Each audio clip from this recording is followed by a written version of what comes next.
Bine v-am regăsit la PoliTech! Sunt Alexandra Marian și începem împreună o nouă ediție. Universitatea Politehnică a Timișoara a adus pe aceeași scenă 9 speakeri de talie mondială care au încercat să arunce o privire asupra lumii de mâine și să imagineze cum va fi aceasta modelată de noile tehnologii și în special de calculatoarele cuantice. Cu toții au fost la Tech Talks 2025, conferința de tehnologie organizată de Universitatea Politehnică a Timișoara, care crește de la an la an și care a devenit un eveniment emblematic pentru instituția de învățământ superior. În această ediție a PoliTech, dar și în următoarele, aducem în fața dumneavoastră oamenii de știință ai lumii și viziunile lor despre lumea de mâine. Una dintre cele mai strălucite minți ale științei contemporane, Michio Kaku, a fost speakerul central al conferinței de tehnologie. Absolvent summa cum laude al Harvard și doctor în fizică la Berkeley, Michio Kaku este una dintre cele mai respectate voci ale științei moderne, un ambasador al viitorului în care inteligența artificială și computația cuantică se îmbină pentru a redefini societatea. Speakerul central de la Tech Talks a vorbit despre cum inteligența artificială, computerele cuantice și neuroștiințele vor redesena complet economia, medicina, educația, dar și aproape toate celelalte domenii în următoarele 2 decenii. Pe scena de la Tech Talks a vorbit despre ultima generație de supercomputer, computerele cuantice. Everything you know about computers is going to be replaced. Digital, all the electronics that we use with computation is going to be replaced by something called quantum computers. Why do we have science at all? For most of human history, humans had no science whatsoever. We didn't live very long. The average person, we know, lived to be about 30 years of age. You were born, you grew up, had children, and then you died. Life was a But something happened. Something happened after thousands of years of misery, poverty, disease. Something happened 200 years ago. What happened was science happened.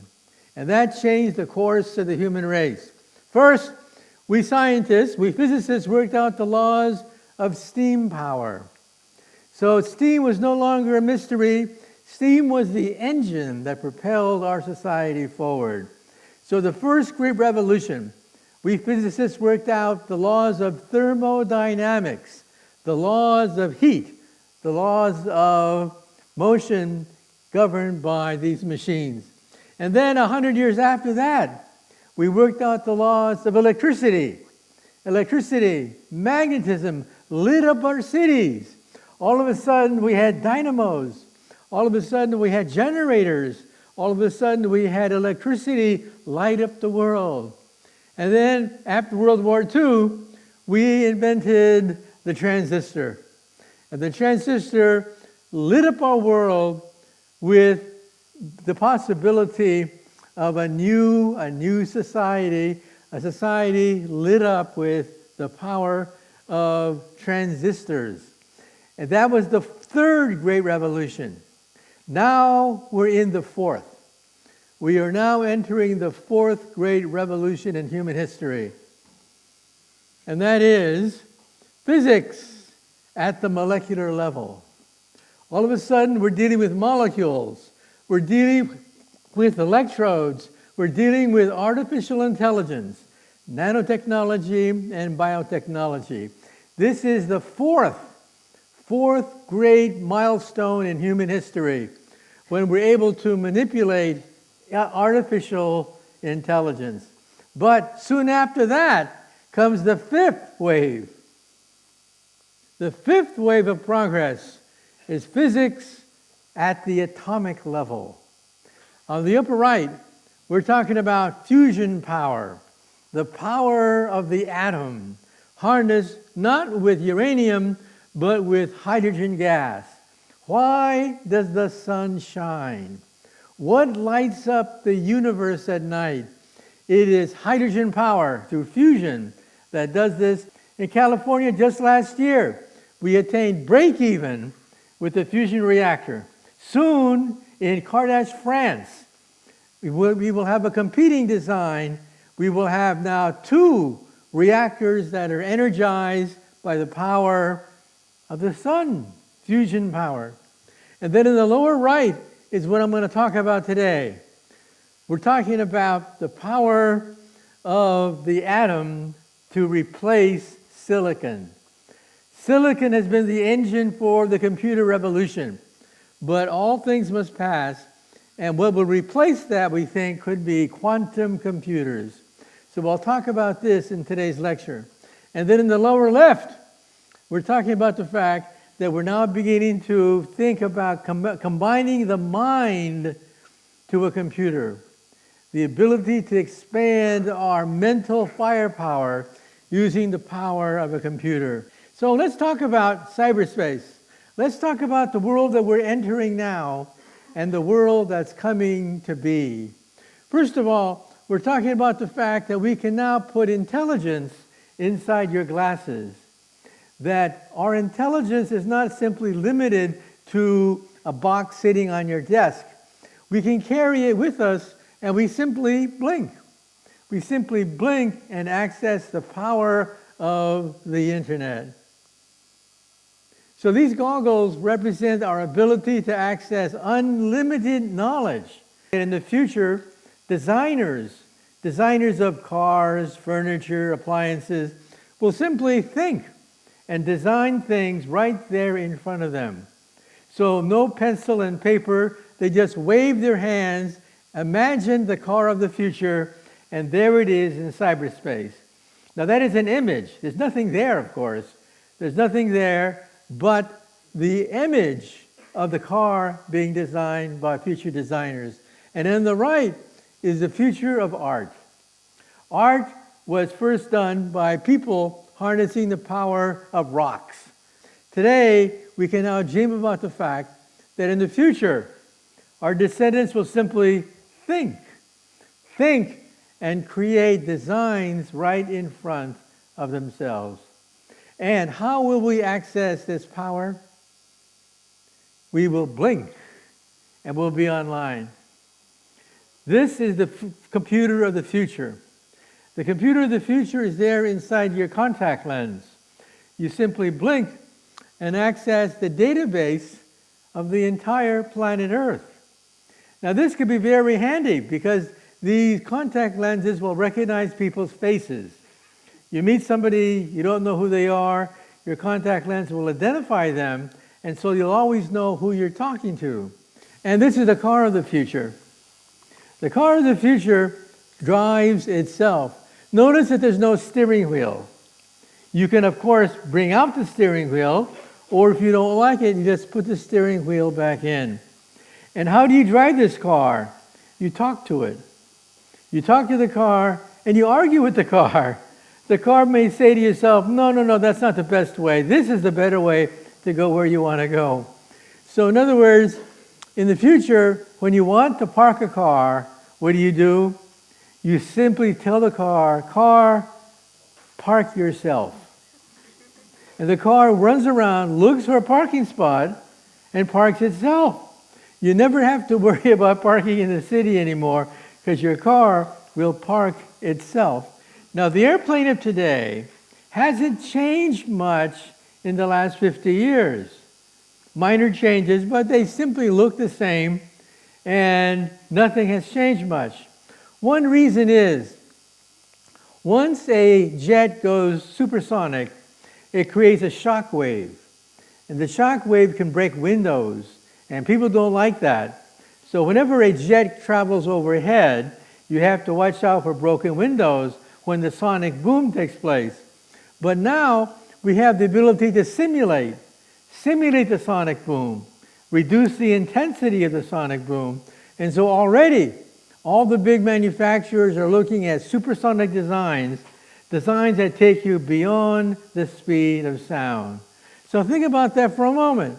You wake up in New York, you have lunch in Tokyo, and you have dinner back in New York again.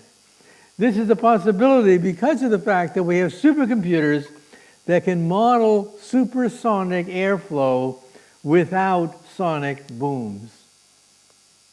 And transportation is going to be turned upside down as well, because you'll be able to take an afternoon jaunt into outer space. This is today, when billionaires can plunk down $500,000 to joyride on one of these rockets to go at the edge of space. 70 miles straight up, and then you experience weightlessness for a few minutes, and then you come back down.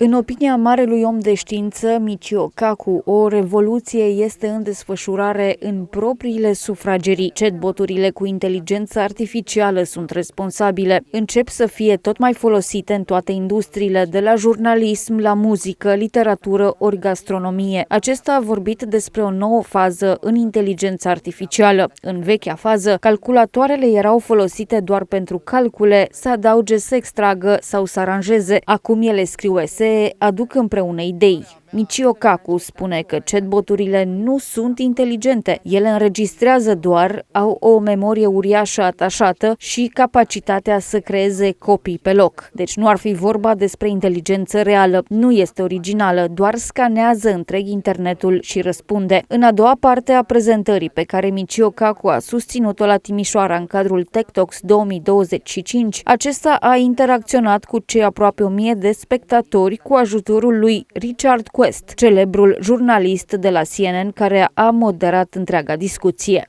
But on this debate of whether we are years or decades, where do you stand? I think on a scale of 5 to 10 years, we're going to see enormous progress to the point that they'll be commercially viable. Right now, they're not commercially useful. They're academic, what a quantum computer can do. But there's no, as I understand it, there's going to be no light bulb moment, as they say. There's no eureka time. It is, and we won't even necessarily know when we're there. Well, that's because whoever has the eureka moment is going to keep it a secret and use that to break into everyone else's computer code before they realize that they've been broken into. And so nobody's going to announce it first because everyone wants to announce it last. What is the nirvana of this research going to be? It's going to be when they can start to break usable codes that banks use. In other words, banks use a factorization code. Given a number that's 50 digits long, can you factorize it? So these are known numbers, and once you can start to break into codes used by banks, watch out. At that point, our mightiest banks are quite vulnerable because all their secrets are coded digitally. Do you think that on another planet there could exist some kind of non-fractalic flowers or trees? Well, I think that we've only scratched the surface of what chemicals are allowed to have on a distant planet. And we'd be shocked to find that reality is much different. Well, we've now analyzed 5,000 planetary systems in outer space. Each one is different from what we thought they would be like. As a consequence, I wouldn't put past Mother Nature for these alien civilizations to use all sorts of chemical processes that we haven't even thought of yet in order to reproduce themselves. Is humanity psychologically prepared for this quantum supremacy revolution? I think not, because of the fact that whoever does it first is going to keep it a secret and not tell anyone. But eventually it's going to come out. And I guess I would just paraphrase the question as being, what are the psychological implications for humanity of this quantum revolution? Well, it'll cause a panic. At that point, people are going to withdraw, just like in a depression. People are going to withdraw their money from a bank, realizing that certain banks are vulnerable and they've been broken into. Everyone that has savings in the bank are going to take their savings away. This morning we were talking about medical and pharma and this, that, and the other. You're obsessed by banks, in a sense, because, and I'm curious about this as a financial journalist, because this seems to be a litmus test of sorts. I think that the catastrophe is going to be stage by stage by stage. In the first stage, we're going to have rumors that certain banks have been compromised and there's going to be a run. Even if it's not valid, a run on certain banks, because rumors are out there that certain banks have been compromised. That's going to be the first sign of a crisis when the rumors get out. Do you think it will be a state actor that will be causing the mischief? No, because all the progress is done privately and it's not regulated. There's no law, there's no regulation governing this thing. Governments are the least, they're at the hind of progress. It's private banks, private enterprise that is at the front, except in China and in Russia, where you have a lot of government intervention. So are we looking at a Mr. Goldfinger? Yes, anyone who has invested the resources, the money to do something and create mischief in this business has a nefarious intention. What are you most proud of and in your career and your biggest regret? Well, I'm the founder of one of the main branches of string theory. String theory, in turn, we think, is the theory that eluded Einstein. Einstein failed to get the unified field theory, which we think is string theory. One of the main branches is called string field theory, which is what I created. The problem is that we now believe that there are membranes that coexist with these things. So we now have something called M theory, and no one knows how to decode M theory at the present time. In a lifetime of achievements, what is the one that you still want to do? Well, take a look at what Einstein did. He took a theory of Newton that was old for hundreds of years, and was able to totally revolutionize our understanding by opening up new realms where Newtonian physics didn't apply anymore. Now we realize that most of the universe is Einsteinian, that you can explain most of the facets of the universe using Einstein's theory. The man was, besides obviously in his field, but he was the sort of person you want to sit next to at dinner. He was a lively chap as well, wasn't he? Yes, he told jokes. He drank? Yeah, and he had a lot of friends. And he was the opposite of the recluse that you associate with geniuses. In how much time from now do you think AI, is a pejorative within the question, of course, that AI will take over and conquer the economy and the stock markets? Personally, I think we have a long ways to go before that happens. I think we're talking about on a scale of decades, maybe even a century, because we've been brainwashed by Hollywood. Now, chatbots, of course, are very advanced, but they cannot duplicate things that even a child can do. And so I think we still have a long ways to go. So I think right now our smartest robots have the intelligence of a mouse. But eventually they'll become as intelligent as a dog or a cat. Eventually they'll hit maybe a monkey by the end of the century. Someone asked ChatGPT, how will you take over the world? And the answer came back, oh, I don't need to do anything Machiavellian. I don't need to do anything dramatic. I just need to make myself indispensable to you. That's the truth, isn't it? Well, we're getting to that point where things like that are indispensable. But the point is that they cannot take over the world because they don't have the assets, the plan. There's no guiding principle behind that. But what happens when we advance with quantum to where they are self-programming? My point is that at that level, we should merge with them. What? Merge with them. How? They should become us, we should become them. Because we're talking about a technology that doesn't exist yet, but to be able to rewire the brain so that we actually live through our creations. Ladies and gentlemen, the doctor. Thank you. Very much. I think it's... Dragilor, acesta a fost PoliTech de astăzi. Eu sunt Alexandra Marian și vă aștept și săptămâna viitoare.